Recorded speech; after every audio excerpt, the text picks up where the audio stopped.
Namaste everyone. Satnam, wishing you all a happy International Yoga Day. Day. I thought that on this beautiful day, why don't Sonali and I talk to you and have a real unrehearsed, unplanned conversation as to how yoga has changed our lives individually and from each other's point of view. How I look at her because of how she's changed because of yoga, and how I look to her now. I mean, what yoga has done to me. So we thought we'll have this unrehearsed conversation for your benefit, so that you really understand how beneficial yoga has been to our lives. Because yes, one thing is for sure, it has changed both our lives a lot in so many ways. And I see her now for the last few years now. She's been doing yoga so seriously, like she's doing for 2 hours once a day for sure, but there are many times I've seen her do yoga twice a day as well. She's reading about it, she's talking to yogis, she's spending all her time, she's devoting her whole life to yoga now, and it gives me great pleasure and joy to see that. You have a big hand in that for this transformation because I have been seeing you doing and following all this, what you're preaching, what you're teaching everybody and sharing with everyone. So in a way, kind of, indirectly it's kind of influenced me also. You've influenced, and I've been started, I've started doing all this. Yeah, but there's a big difference between what she does and I do. There's a big difference in the kind of yoga she does and the kind of yoga I do. It's not that one is better than the other, one is more tough than the other. It's just different.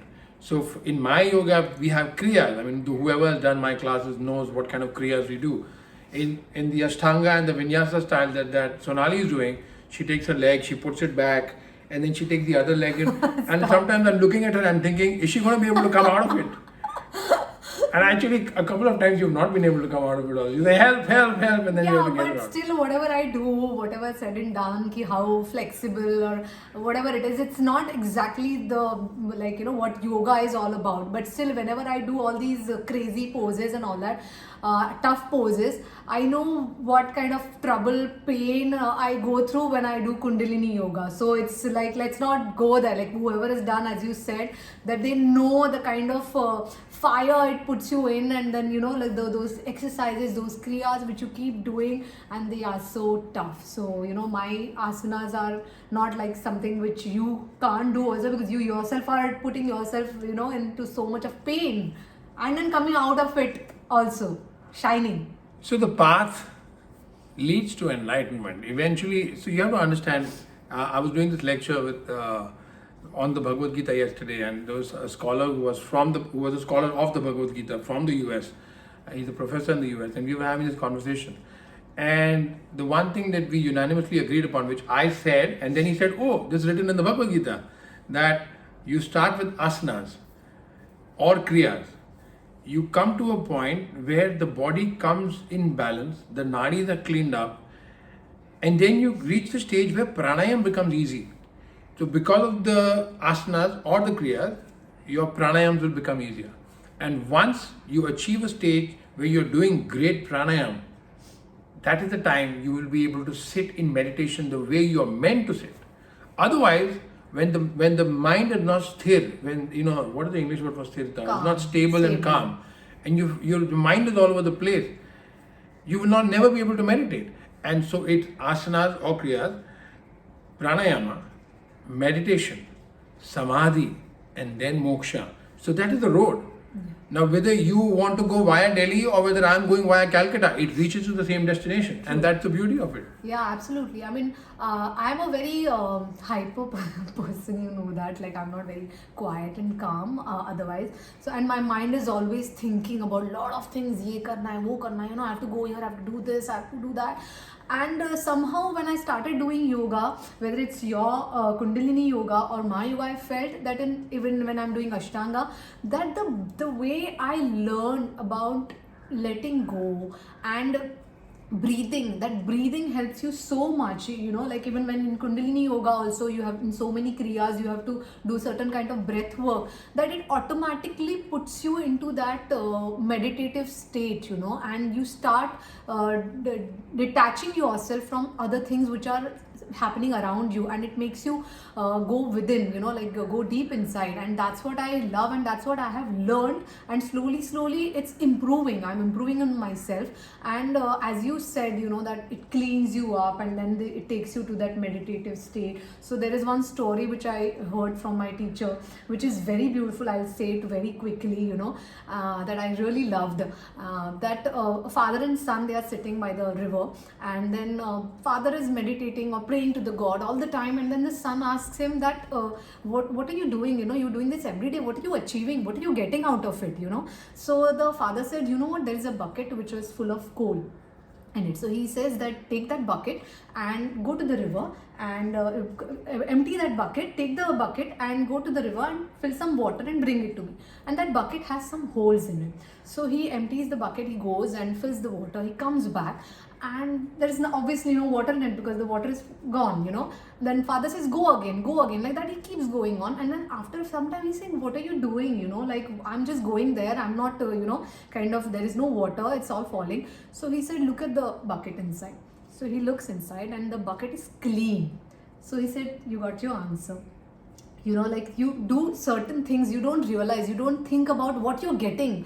You don't even know when you're practicing yoga, when you're doing meditation, all these things, this is cleaning you from inside. You don't even know what it's doing to you. So don't always keep looking at what I'm getting from that. Yoga karne se main flexible hoga, ya kriyas karne se, whether it will, just have faith in it and keep doing it, it automatically will clean you, So I just love that thing. I remember writing a post on my Facebook about 7 or 8 years ago, in which I said to do yoga, to lose weight or to become fit is like using a nuclear bomb for Diwali.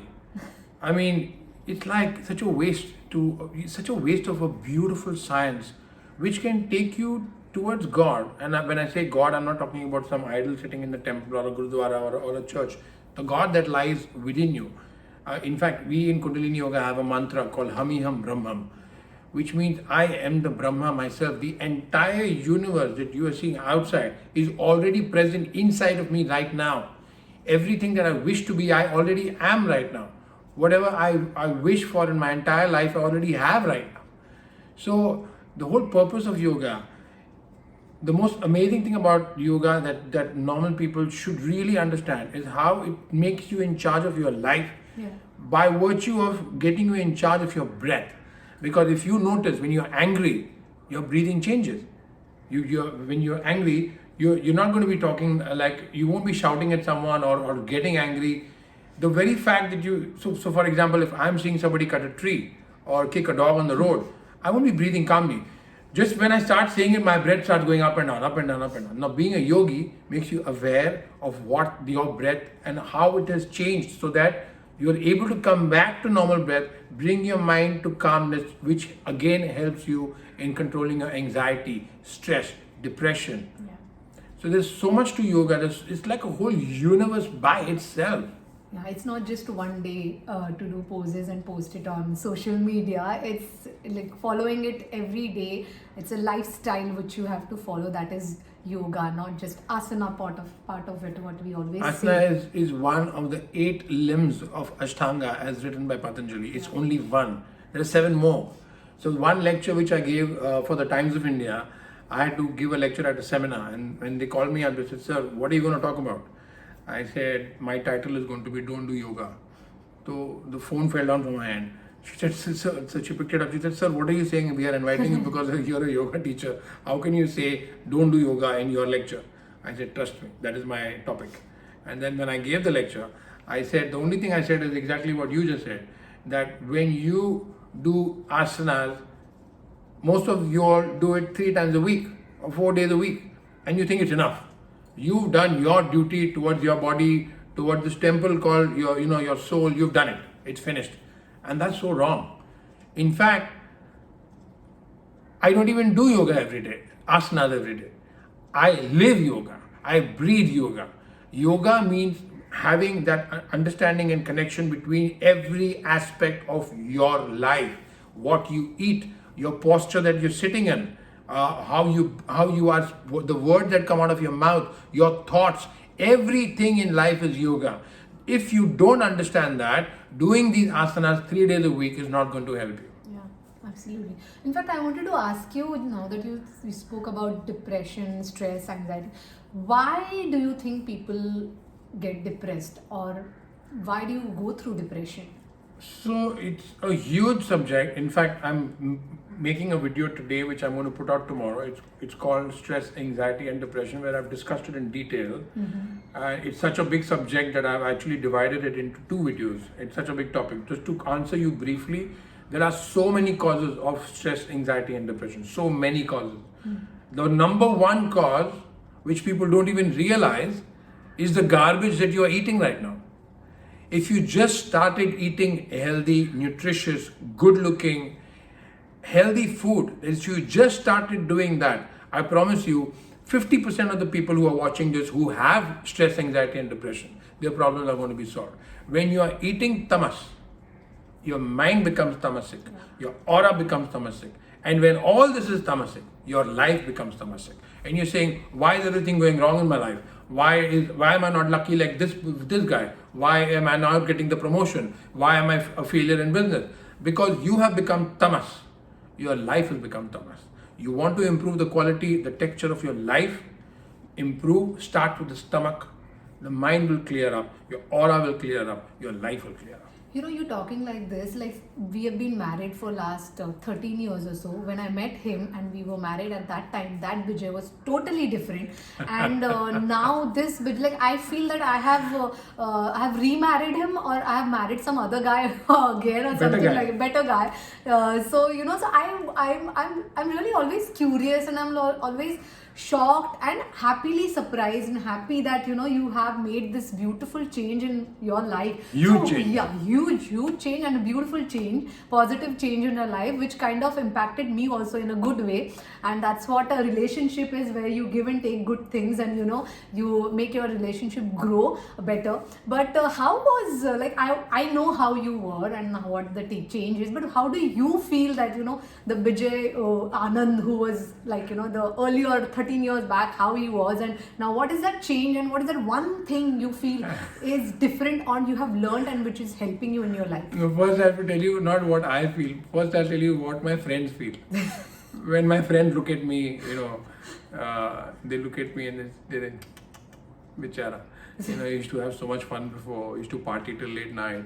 You remember we had a driver, we had 3 drivers, 2 were for the day. Yeah. One driver used to come at 7 o'clock in the evening, and his duty was till 5 o'clock in the morning, and usually even that used to get extended. He used to get a lot of overtime. Yeah. Because we used to come back home after our partying at 7 and 8. We used to go to sleep, wake up at 2, 3, have our breakfast at that time. I don't know what time we used to have lunch, I don't know what time we used to have dinner, I don't know what we used to do. Yeah. We used to gamble 5 days a week. So my friends look at me now and they say, look at him having this food without any masala in it, and you know, doing yoga for 4 hours, and he wakes up at 4:30 in the morning now. He does yoga for 3 hours. He does this. I mean, they feel really bad for me, but I wish they would understand what I am feeling from inside. It's one thing that is the reason why I became a teacher. I didn't become a teacher because I didn't need any fame. Some people become teachers for so many different reasons. Very few people become teachers because they want to teach and they want to share. Some people become teachers because it's a great way to become famous. You become a Baba, you become a guru, and you have people touching your feet, and you know, some people need that fame. But I was already famous before I became a teacher. I mean, I'm already an actor. I'm acting all the time. I'm saying no to acting job because I need 15 days a month to teach. I don't need to become a teacher to make money, because one video I'm going to do especially on my YouTube channel is how not to choose to become a yoga teacher for money. It's the worst place to make money in any career that you will choose. So the whole point is that what I feel now is something so beautiful. It's so amazing that it is my karma and it's my dharma now to share it with the whole world for the rest of my life. So, but you still have to say one thing that, you know, that kind of really like a major thing which changed your life, or which is a big change in your life because of yoga, or because of this following this healthy lifestyle. There's so many. I mean, I don't know where to begin. There's so many changes. I mean, look at the diseases I used to have. I had arthritis, I had eczema, I used to fall sick so much more often. Now, having a cold all the time, the kapha, the whole, So this combination of understanding yoga and Ayurveda, one of the biggest changes that has come into me is how great I feel physically, how fit and healthy I am feeling, not only in the body but in the mind as well. The clarity of thought that I have now is so amazing. And I would say probably the most beautiful thing is my appreciation of Shrishti, of the way the world is constructed, and having now the capacity, the capability, and the wisdom to see through Maya. And how my collection of watches, my collection of art, my 70 pairs of shoes, my wardrobes full of suits and clothes and limited edition wear, and all of that is so irrelevant. It's good to have. It's not a bad thing to have, but it's not yours. It's not what life is about. The biggest thing I would say in the answer to your question is that it's shifted my focus and my perspective of what life is, what life for the whole world should be. Why are we suffering today? Why is the whole world in chaos and anarchy? Whether it's America, whether it's Mozambique, whether it's Morocco, whether it's Syria, you name the country and the country's got problems. Why? Because the values are all wrong. We are all running behind a mirage which doesn't even exist. If you really understand what life is really about, if you break through the chain that Maya imposes upon all of us, you break through and discover a beautiful life that exists, which every one of us can live in. And that's the reason why I teach. What about you? What's the one big change for you? Apart from being able to apart from being able to put your life. No. I am going to ask you. That is okay. That is what you see yourself. Like that is what change, that big change. But now you ask me, not as a yoga practitioner, but as a wife. Okay, what change I see in you, and then I'll answer that question.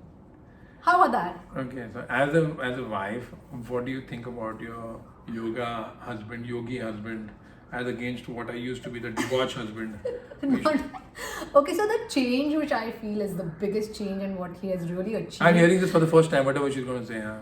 Is that he used to be very angry person and like anger to another level, like you can say volcano, or you can give the extreme names of whatever the volcanoes, or I don't know what, bombs and this and that, anything, and that's what his anger was.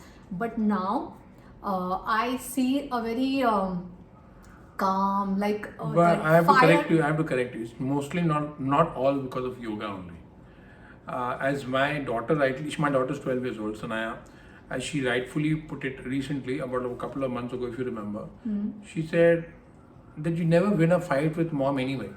She always wins. So you see, after 13 years of being together, I have realized that all that volcano and all that blasting and all that happens to me, I have to really pay a big price for it later on, and that eventually she always wins. So a lot of that calmness has happened because of how scared I am of you. In fact, I always request her, and a lot of my students who come to my classes who know her, they all requested to start an institute or a college of how to tame a mad husband, because that's what she's done. She's tamed me. So a lot of what I am today as a teacher, as a human being, a lot of that credit goes to her. Okay, so it's not only because of yoga. Thank you for that, but no, I know that most of it is yoga only, and there is nothing that every fight mom is only going to win. That's what always these husbands think. But yeah, I think the other thing is that because you kind of transformed yourself this way, in a positive way, and you changed like this, looking at you, it made me also realize, it made me also think that no, I also have to be like that. I also want to be like that. I also want to have that knowledge. I want to learn, I want to practice yoga. And after seeing both of us, I think Sanaya also kind of started feeling the same. My daughter's thing. doing yoga right now. Yeah, she's doing yoga right now. So we didn't have to force her or tell her. She just followed our steps. So I think you loving yourself, you taking care of yourself, you changing yourself kind of makes other people around you follow that path. And in a way, you're not just changing one life, but you're changing lives which are there around you. Then there could be 1, 2, 3, 4, whatever, you're changing your whole family, and that way 1 family, 2 families, 3 families, cities, and that's how I think the world is going to change. So you have to work on yourself. That's what I feel, where you started that small way from yourself, you know. Yeah, I always tell my students who say my husband does this and he's so terrible. My mother does this, she's so terrible. This is all. I said, just go inside, change yourself. Just exactly how she said. I said, change yourself. Once you shift, once there is a shift in your consciousness, the whole world around you will change. Again, I'm repeating, the world outside of you is a reflection of what is there inside of you. Once you change yourself, the whole world around you changes. Okay, before we end, with the one big major change that you feel has happened in your life because of yoga? I said before also that, because of yoga, what has changed me is I've become more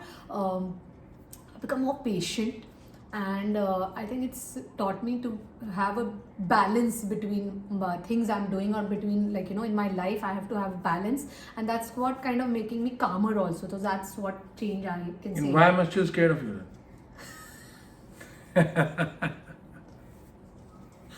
That question I can't answer. It's The college of controlling the husband, that you have to always make a request to her and tell her to, you have to sign a petition. Anyway, it was great having this conversation with you. Really enjoyed it. As I said, it was not planned, it was not rehearsed, or we just opened the camera and we just started talking. Wishing you all a very happy International Yoga Day.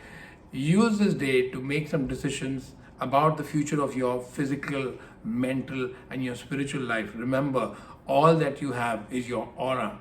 Everything that I teach comes down to the aura. My teachings are based on the structure, texture, color, and the strength of your magnetic field that is defined by your aura. Think about what you need to do, what you should do to make a more beautiful, radiant life by changing the texture of your aura. Wishing you all a beautiful, healthy, and happy life. thank Satnam. you. Satnam.